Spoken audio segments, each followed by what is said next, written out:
1, la France bouge. La pépite. Charles Delbar, vous avez 30 ans, l'entreprise existe depuis 3 ans, c'est ça? Tout à fait. Et vous venez d'une famille d'agriculteurs. Vous avez toujours baigné dans l'univers de la ferme.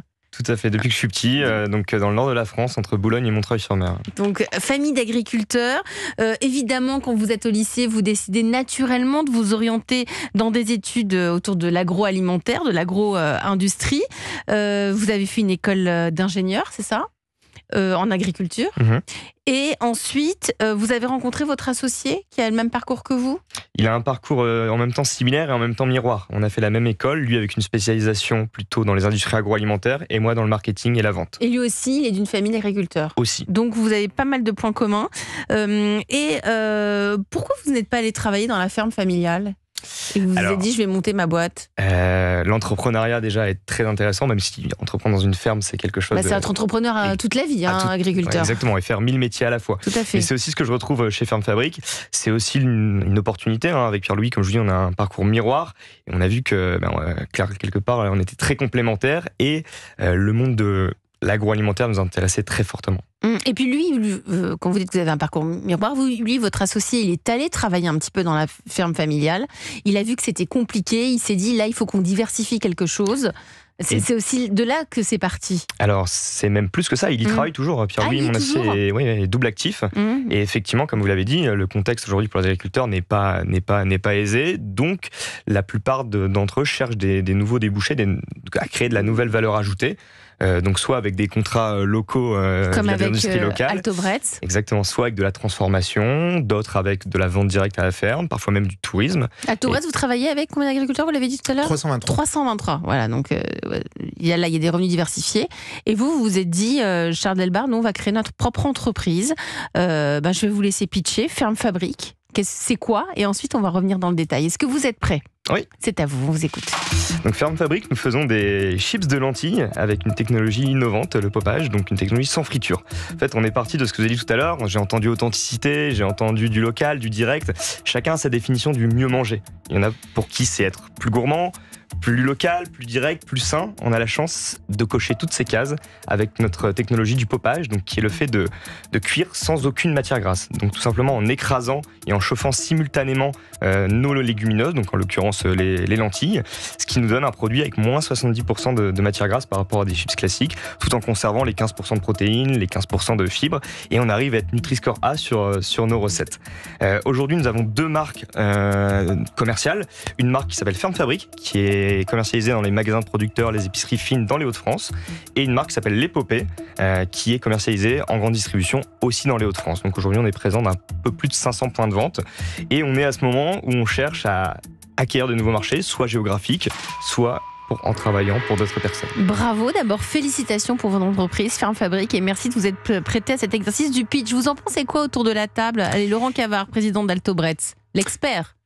Alors c'est un produit intéressant parce que c'est fait à partir de légumineuses. Et effectivement, on amène des protéines aussi végétales. Effectivement, ce qui est intéressant d'avoir un produit de snatching avec un Nutri-Score A, ce qui est aussi une demande de consommateurs. Donc, et on voit dans pas mal de marchés à l'étranger, notamment au Royaume-Uni, c'est un segment qui se développe beaucoup. Donc, et vous n'êtes pas encore à l'extérieur, vous êtes pour l'instant qu'en France.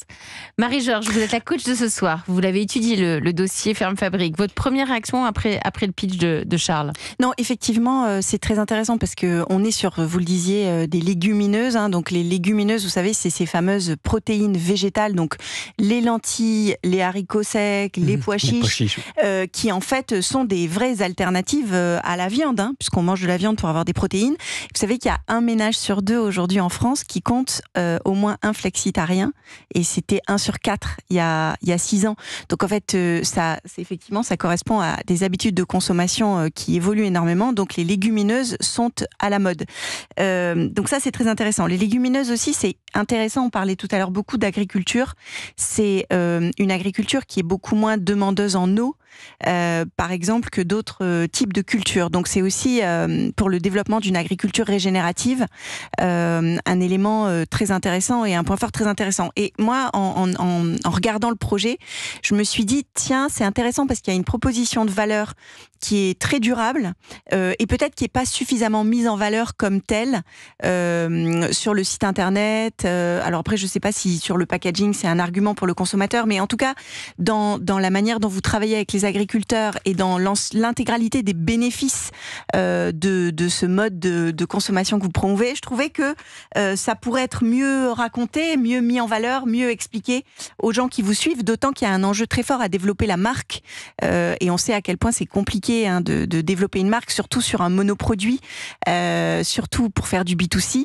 Donc je pense que le renforcement de cette proposition de valeur là est peut-être à renforcer. Il prend des notes, Charles Delbar. Vous pouvez répondre aussi. Hein. Oui, alors je suis assez d'accord en fait sur la proposition de valeur. On la met pas forcément totalement en avant. Alors pour une raison simple, je vais faire redite, mais on reste un produit plaisir. Et la valeur numéro 1 doit être le goût et le plaisir qu'on a à manger ce produit pour qu'on le réachète encore et encore. Ouais, là je vois chips de lentilles, oignons caramélisés, vinaigre balsamique, lentilles au basilic et curry. Ouais. Donc il y a du plaisir. Et l'autre avantage qu'on a, c'est que comme je vous l'ai dit, on coche pas mal de cases. Donc forcément, selon les circuits de distribution, les consommateurs qu'on essaie de toucher, faut tirer sur telle ou telle corde sensible. Et forcément, ça implique de faire des choix et parfois de ne pas aller jusqu'au bout de tel ou tel argument. Donc Marie, il est peut-être pas très lisible, c'est ça que vous dites? Il y a trop de choses? Oui, enfin, en tout cas, il y a un certain nombre de points forts, à la fois dans la manière de produire, à la fois dans la valeur nutritionnelle, santé du produit, etc., qui pourraient être mieux mis en avant. Alors peut-être, encore une fois, que c'est pas sur le produit lui-même, mais sur le site internet, sur les réseaux sociaux, où là vous pouvez vous permettre d'être un peu plus segmenté et d'aller chercher un peu des consommateurs un peu plus différenciés que sur le paquet, ça pourrait être intéressant. Et puis aussi peut-être par rapport à votre problématique sur la distribution, effectivement c'est un enjeu important. Hein, vous l'avez dit, vous Brett, vous aviez bénéficié de l'aide de la grande distribution. C'est pas facile de trouver le bon endroit et le bon segment. Moi j'aime toujours bien les partenariats. Je trouve que vous êtes un monoproduit. C'est pas facile de percer sur un monoproduit.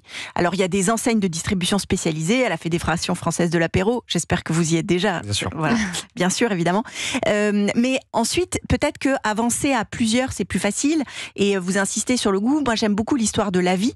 Donc, La Vie, c'est du bacon végétal, hein. C'est une entreprise française. C'est une entreprise française qui a beaucoup, elle aussi, joué sur le goût, le croustillant, le craquant, avant de dire attention, c'est pas de la viande, c'est de la protéine alternative.